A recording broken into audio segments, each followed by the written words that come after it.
Ora então, meus amiguinhos, uma tarde muito boa para todos. Espero que todos se encontrem bem de saúde. Vocês e os vossos familiares, já não nos vemos há um certo tempo. Vocês sabem que agora vão ter as vossas aulinhas também através da televisão, né? Na RTP2. Eu já pus aí no canal para vocês saberem as datas e as posições que têm regular os vossos, dependendo dos vossos televisores, vocês têm que regular para apanharem a frequência. Mas no canal RTP2 é fácil de apanhar. Ora, nós já vimos então nas aulas anteriores, não sei se estão recordados, que já foi há algum tempo, tínhamos visto aqui a vida nos senhorios, não é? Tínhamos visto como é que se vivia nos senhorios, tínhamos visto que quantas partes era constituído o senhorio, não é? Tínhamos visto os direitos e os deveres dos camponeses, fizemos vários exercícios para ver como é que eles se alimentavam, uns e outros, não é? Os camponeses e os nobres, como é que eles se divertiam, ok? Depois vimos a vida dentro dos conventos, nos mosteiros, tipos de clero, o clero regular, o clero secular, as partes que constituíam o mosteiro, e vimos a comparação entre as principais atividades que o clero tinha, não é? Na antiguidade e na atualidade, não é? Hoje vamos ver as terras atribuídas ao povo, não é? Portugal, o século XIII, continuamos a estudar o século XIII, não é? O cotidiano, o dia-a-dia, mas agora nos senhorios, que são nos concelhos, que são agora terras atribuídas, como eu já tinha dito, os reis e os grandes senhores começam agora a distribuir terras também às pessoas do povo. Para quê? Para poderem povoar as terras do Alentejo e do Algarve, todas as terras do Sul, praticamente são feitas por concelhos, não é? Então os objetivos desta aula, no final desta aula, deverá ser capaz de identificar no património cultural testemunhos do século XIII, caracterizar o cotidiano do concelho, portanto, como é que se vivia o dia-a-dia do concelho. Portanto, identificar o património, não é? O que é o património? É tudo que pertence à cultura dessa época, não é? Construções, monumentos, vestígios, literatura, livros, tudo o que seja património cultural desse período, não é? Então vamos ver então começar por ver o que é isto do concelho. Concelho com C. O que é um concelho?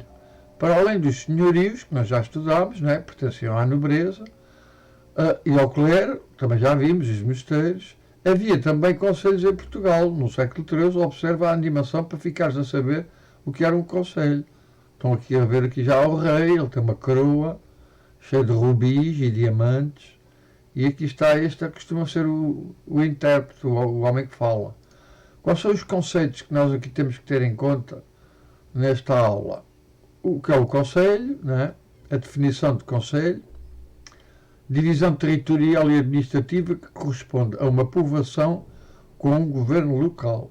Portanto, é um território, né? Tem um governador, estão a conta dessa população. Faz a lei. Carta de Foral era o que dava origem a estes concelhos. A Carta de Foral, documento que criava um concelho, estipulando os direitos e os deveres dos vizinhos. Estão a ver o que é a palavra vizinhos? É daqui que vem a palavra. Então diz a pessoa que mora ao pé de nós é o nosso vizinho, não é? E os vizinhos eram as pessoas que moravam nos concelhos, que moravam nas terras dadas pelo povo, com esta Carta de Foral. O rei dava esta Carta de Foral e os grandes senhores do clero, da nobreza, davam estas cartas de Foral, mas lá estavam escritos os deveres e os direitos das pessoas que lá moravam. Ok?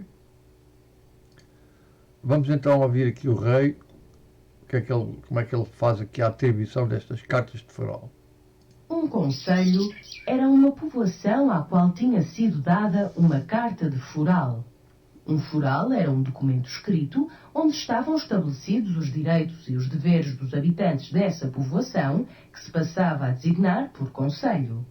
Os concelhos foram criados sobretudo pelos reis, ainda que os senhores da nobreza e do clero também tivessem concedido cartas de foral e algumas povoações.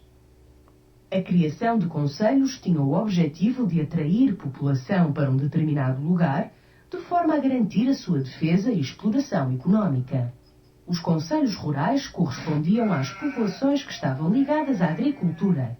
Os conselhos urbanos surgiram nas cidades, em que o artesanato e o comércio eram as principais atividades económicas. Os moradores dos concelhos pertenciam ao povo e chamavam-se vizinhos. Viver num concelho era vantajoso. Os vizinhos tinham maior liberdade e autonomia relativamente àqueles que viviam nos senhorios, pois eram proprietários de algumas terras, só pagavam os impostos do referido foral e tinham um governo local para resolver os seus problemas. Estão a ver? Vocês, nesta altura, se morassem no século XIII, vivessem no século XIII, onde é que vocês gostavam de morar? Num senhorio ou num concelho? O que é que vocês acham? O concelho era uma terra atribuída pelo rei, onde estavam todos os direitos e os deveres. Portanto, as pessoas eram donas da própria terra, as pessoas eram governados pelos homens bons do concelho, que eram os homens mais importantes, que eram pessoas também pertencentes ao povo. Enquanto que nos domínios senhoriais, né, nos senhorios, as pessoas camponesas eram como se fossem escravos da terra. Não podiam sair de lá, não tinham liberdades. As pessoas do concelho eram pessoas que tinham muito mais liberdades. Depois havia dois tipos de concelhos, com atividades totalmente diferentes. Havia concelhos mais rurais, né, onde se trabalhava a terra, onde se trabalhava a agricultura, né, a criação de gado, e havia os concelhos urbanos, que eram cidades, onde começa a aparecer o artesanato, os carpinteiros, os tanoeiros, comerciantes. Portanto, são dois tipos de concelhos, os do interior, né, e os do litoral, os que estão próximos do mar. Estes concelhos são também conhecidos por burgos. Por isso as pessoas que moravam nos burgos eram os burgueses. Começam depois a ganhar dinheiro com o comércio e a enriquecer. Então não se esqueçam da informação que foi dita aqui no vídeo. Vamos aqui passar ao exercício 2. Estabelece a correspondência entre os conceitos e o seu significado. Temos aqui a designação atribuída aos habitantes do concelho. Como é que é?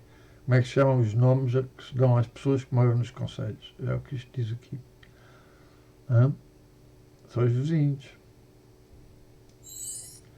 Povoação que, com carta de foral, mais ligada às atividades artesanais e comerciais. Isto é tal concelho urbano, ligados a atividades artesanais. Povoação com carta de foral mais ligada a atividades da agricultura. É o rural. Rural quer dizer agrícola, não é? Documento escrito com os direitos e os deveres dos habitantes do concelho. Era a carta de foral. Ou só foral. E cá está o exercício completado. Portanto, não se esqueçam. Ok? Dois tipos de concelhos. O rural. Carta de foral, atividades praticadas aqui era a agricultura e criação de gado, mas também havia o concelho urbano, próximo do mar, onde as atividades eram o comércio e aqui o artesanato, vão ver? E comerciais, comércio. Depois, não se esqueçam que o nome das pessoas que moravam nestes territórios, que eram pessoas livres, podiam sair e vender as terras se quisessem, e morar para outros lados. Estas pessoas chamavam-se os vizinhos. Para haver então esta liberdade, tinha que o rei ou uma pessoa muito importante da nobreza do clero dar uma carta de foral, onde estão escritos todos os direitos e deveres dos vizinhos. E tínhamos o exercício realizado. Vamos para o 3. Ora, o 3. Vamos ver então aqui os termos que temos que saber. Esta é a moeda da altura, os maravidis. Maravidis, moeda ibérica medieval. Portanto, nesta altura não se usava o escudo, não se usava o euro. É o maravidi. Homens bons, como eu já vos tinha dito, eram os vizinhos, eram pessoas que moravam nos concelhos, mas eram muito respeitados e prestigiados. Os concelhos eram escolhidos como os administradores, os juízes. Eram eles que faziam a justiça nestes concelhos, não é? Aqui temos muitas cores, então, para encontrar todas estas frases. O laranja, temos aqui o roxo, o azul, o cor-de-rosa e o castanho. Carta de foral. conheçam todos quantos esta carta virem que eu, Dom Dinis, pela graça de Deus, rei de Portugal e do Algarve, dou carta de foral para sempre a vós, povoadores da vila de Panóias. Quero que os povoadores e, daí em diante, quantos aí habitem, saibam que vos dou as povoações e terras de Cabril, que poderão dividir entre vós como melhor puderem. Pagar-me-ão em cada ano 1000 maravedis. Deverão escolher em cada ano 2 homens bons desse conselho, aos quais serão juízes nessa terra e julgarão os povos da região em vez de mim. Portanto, o rei está aqui a dar uma carta de foral e a dizer quem é que tem que fazer o quê, não é? Os homens bons têm que fazer a justiça, os povoadores, as pessoas têm que povoar, trabalhar as terras e têm que pagar os 1000 maravedis por ano. Então, aqui o que é que diz? Laranja, o nome do criador deste conselho. Ora, a gente carrega no laranja e o nome do rei. Lilás, que eu disse roxo, mas não, é lilás. O nome do conselho criado por esta carta de foral. O nome do conselho. Ora, dou carta de foral para vós e sempre, povoadores para nós. Quero que povoadores daí... Acho que é aqui. Vila Real de Panóias, exatamente. Este aqui é o nome da terra que recebe o foral. Azul, um direito dos vizinhos do concelho.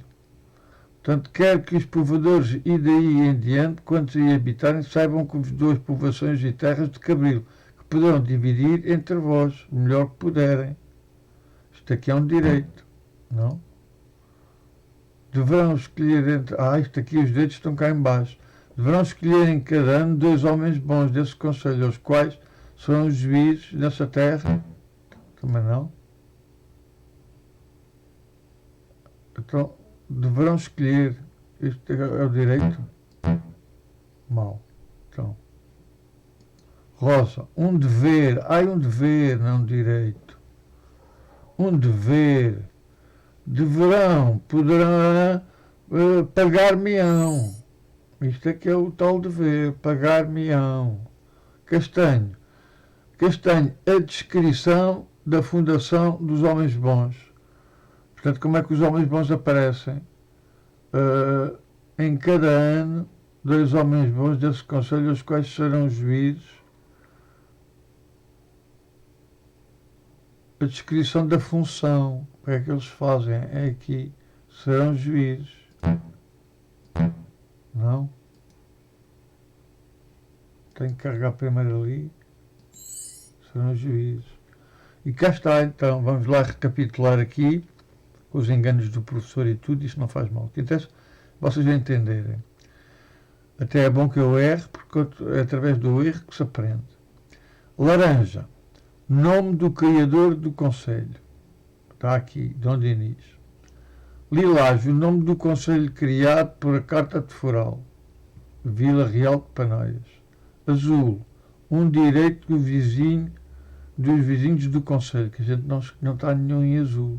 Vamos pôr nas soluções. Do terras de Cabril, que poderão dividir entre vós, que melhor puderem. Portanto, aqui é o direito. Cá em baixo é que é o dever. Portanto, o direito é eles poderem receber, além das terras de Panóias, eles vão receber outra coisa. Então, também terras de Cabril. Eles vão receber as terras de Cabril, que podem depois ser divididas conforme eles puderem uns aos outros, não é? Portanto, vejam que tem um direito e tem um dever. Cá está, os direitos e os deveres que existem nas cartas de foral, não é só dar. O rei dava, mas também queria que eles cumprissem as coisas. Aqui estava o mandatário do rei que ia lá ao conselho. Lá no conselho havia aqui este monumento que a gente depois vai saber aqui, vamos estudar aqui o nome, não é? Este monumento que a gente, se visitar muitos conselhos, ainda o encontramos. Era aqui que era lida as ordens do rei e toda a gente juntava-se aqui para ouvir o que é que era dito. Por fim, o castanho, a descrição da função dos homens bons. Portanto, qual é a função deles? É fazer a justiça, julgarão os povos na região em vez de mim. Portanto, temos aqui 1, 2, 3, 4, 5 cores e 5 questões. Qual foi o rei? Que terras é que foram dadas? Que direitos é que as pessoas tinham? Que deveres é que as pessoas tinham? E quais eram as funções dos homens bons, dos juízes? E temos aqui o exercício 3 feito. Passamos para o quarto. Administração dos conselhos. Todos os habitantes do conselho se chamavam vizinhos. Porém, houve vizinhos que receberam outras designações de acordo com os cargos que desempenhavam na administração do conselho. Observa as animações dos 4 separadores. Estão a ver? Dentro dos conselhos havia várias funções, não é? Homens bons, o mordomo, o alcaide e o juiz. Eleitos a partir do conjunto dos homens bons, os juízes aplicavam a justiça. Portanto, os juízes, como o próprio nome indica, aplicam a justiça. Os alcaides.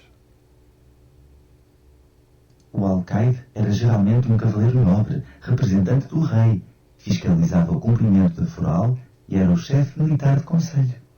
Portanto, o alcaide era como se fosse o polícia, não é? Era o homem que tomava conta das situações, das ocorrências. Qualquer pessoa que não cumprisse uma lei era o alcaide que ia lá prendê-lo. E o mordomo? Qual era a função aqui deste? Eleitos a partir do conjunto dos homens bons, os mordomos cobravam os impostos. Eram estes, o rei confiava nesses homens para juntar o dinheirinho, os tal 1000 maravidis que eles tinham que pagar todos os anos, eram entregues a este homem que era o mordomo. A Assembleia dos Homens Bons era constituída pelos homens mais respeitados e abastados do concelho, isto é, por aqueles que não necessitavam de trabalhar para garantir o seu sustento, ocupando-se então da administração do concelho.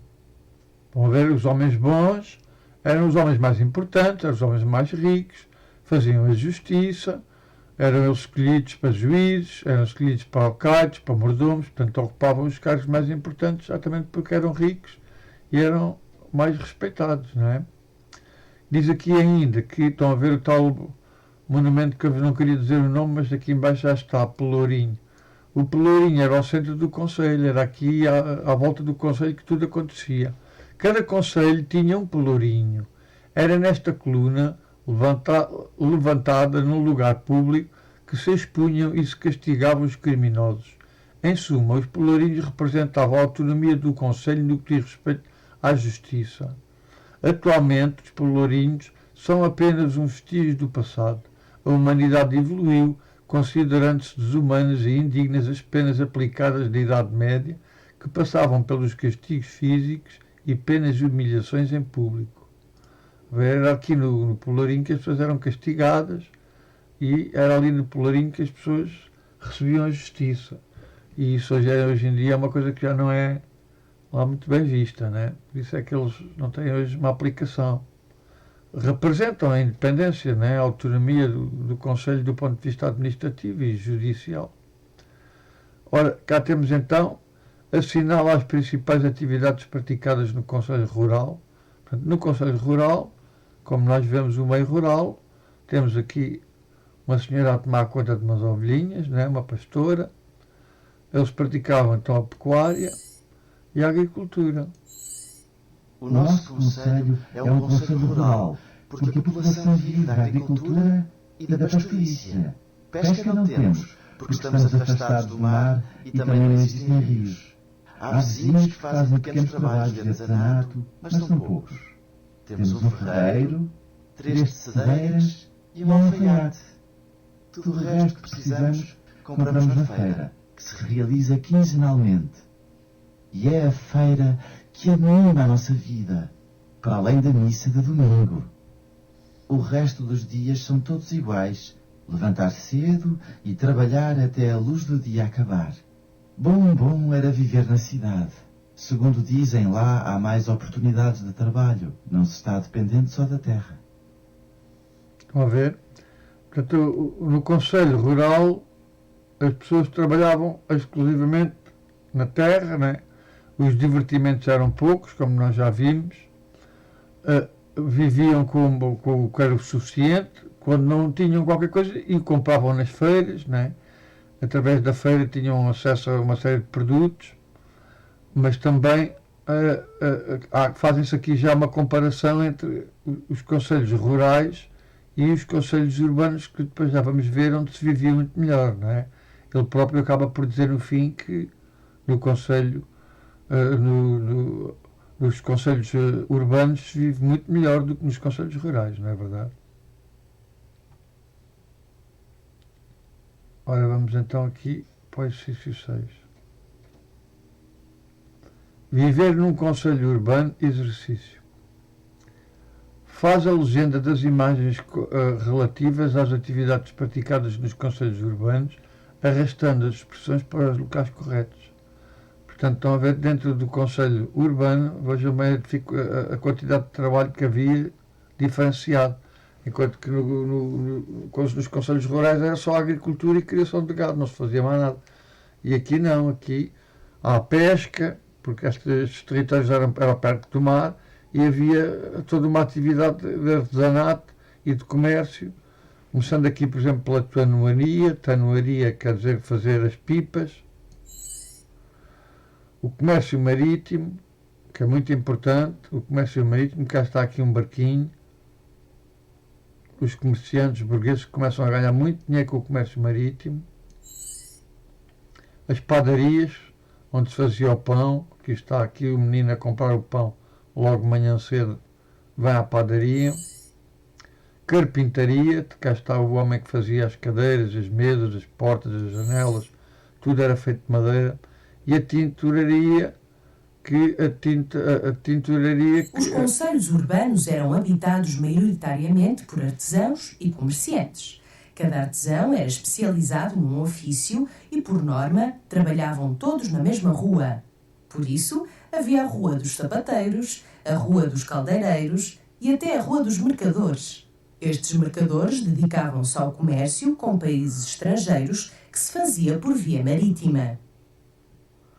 Portanto, não sei se tomaram atenção, havia então nestes concelhos urbanos uma grande atividade, troca de produtos, compra e venda, grandes negócios, homens que tinham barcos que iam fazer compras e vendas à Inglaterra, traziam produtos novos, vendiam, ganhavam muito dinheiro.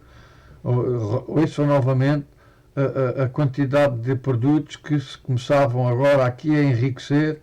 Estes homens, vejam as roupas deles, começam cada vez a ficar mais poderosos, não é? Os concelhos urbanos eram habitados maioritariamente por artesãos e comerciantes. Cada artesão era especializado num ofício e, por norma, trabalhavam todos na mesma rua. Por isso, havia a Rua dos Sapateiros, a Rua dos Caldeireiros e até a Rua dos Mercadores. Estes mercadores dedicavam-se ao comércio com países estrangeiros que se fazia por via marítima. Vai ver, o comércio com os países estrangeiros era feito pelo mar. E estas cidades eram junto aos burgueses, burgos, as cidades junto ao mar, não é? Havia a Rua dos Carpinteiros, que nessa rua é tudo carpinteiros. Depois a Rua dos Padeiros, é tudo, sempre tudo padeiros. Depois a Rua dos Tanoeiros, cada profissão tinha uma rua própria. Isso é giro, não é? Vamos aqui para o exercício número 7. O crescimento das cidades. A riqueza gerada pelas atividades comerciais das cidades permitiu o crescimento ao longo do século XIII. Hoje a população também aumentou. Explora a imagem para descobrir como cresceram as cidades. Portanto, olhando aqui para o glossário, quais são os termos? Burguês, habitante de um burgo, que se dedicava ao artesanato ou a profissões liberais, mas sobretudo ao comércio. Cá está. Ora, temos então aqui 1, 3, 2, 4. 1, 4, 3, 2. O Castelo de Óbidos é um exemplo da fortificação medieval portuguesa, construída em lugar altaneiro por questões de vigilância e defesa eficazes no contexto da Reconquista peninsular. A ver, um castelo, numa posição superior, está sempre em cima. Vejam aqui o pormenor das muralhas, tudo à volta da cidade. Entretanto, a cidade foi crescendo e estas casas começam a ser feitas fora das muralhas, não é? Porque as cidades crescem, mas a parte mais antiga está aqui, dentro da muralha, não é? Dentro das muralhas ou intramuros acotovelam-se as casas medievais, ladeadas por ruas estreitas, os mercados, as igrejas e as lojas. Estão a ver, dentro das muralhas estão praticamente a cidade toda protegida, né? Carreguei do 1 para o 3, tínhamos esquecido aqui do 2. As muralhas eram muros bastante elevados e com alguma espessura. Faziam parte das construções arquitetónicas medievais e garantiam a defesa dos habitantes da cidade. Hoje, podem ser percorridas a pé num deslumbrante passeio paisagístico. Por acaso já fui às muralhas de Silves, já fui a outras e é muito bonito passear nas muralhas porque são sempre situações em que nós estamos sempre muito altos e olhamos para baixo, há sempre umas paisagens muito bonitas para ver, para tirar fotografias. Portanto, como já vimos, o castelo, não é? As várias atividades, as várias profissões, as várias casas existentes e protegidas pela muralha, que é o 2, e agora vamos ver o 4. Fora das muralhas ou extramuros, mas sob a proteção do castelo, surgiram a partir do século XI os chamados burgos novos. Os seus habitantes chamavam-se burgueses. Eram gente do povo que se dedicava sobretudo ao artesanato, ao comércio e a profissões liberais. Por vezes, em torno destes burgos novos, construíam-se novas muralhas. Estão a ver que estes burgueses vão vivendo aqui nestas casas, já não cabem dentro da cidade, mas são protegidos, né, pelo senhor que vive no castelo. E que tínhamos aqui já esta aulazinha, o exercício 7 feito. Vamos então passar a ver aqui o último exercício. Observamos aqui o mapa, completar os espaços em branco. Conselhos rurais, vejam, os azuis, rurais, são os que estão no interior, e os urbanos, vermelho. E agora aqui, observa o mapa e completa os espaços em branco. Nos séculos XIII e XIV, em Portugal, havia concelhos urbanos e rurais, ou rurais e urbanos. Os concelhos rurais existiam em maior número. Não, os urbanos. Os urbanos é que existiam em maior número. Os concelhos rurais concentravam-se no norte, que são os azuis. Soluções. Exatamente. Rurais, urbanos, urbanos e rurais. Portanto, no século XIII e XIV, a maior parte dos concelhos que existiam eram os rurais e os urbanos, não é? Cidades, quer dizer urbanos, rurais, quer dizer do campo. Os concelhos urbanos existiam em maior número, havia muito mais pequeninos, como vocês veem aqui, espalhados pelo país todo. Os rurais concentravam-se mais no norte, interior de Portugal. E pronto, temos a nossa aulinha terminada, espero que tenham gostado e até à próxima aula, se Deus quiser. Portem-se bem e obedeçam ao que os vossos pais dizem, porque vocês já devem estar há muito tempo fechados em casa. Como eu, né? Estamos todos. Um beijinho para todos, abracinhos para todos e obrigado.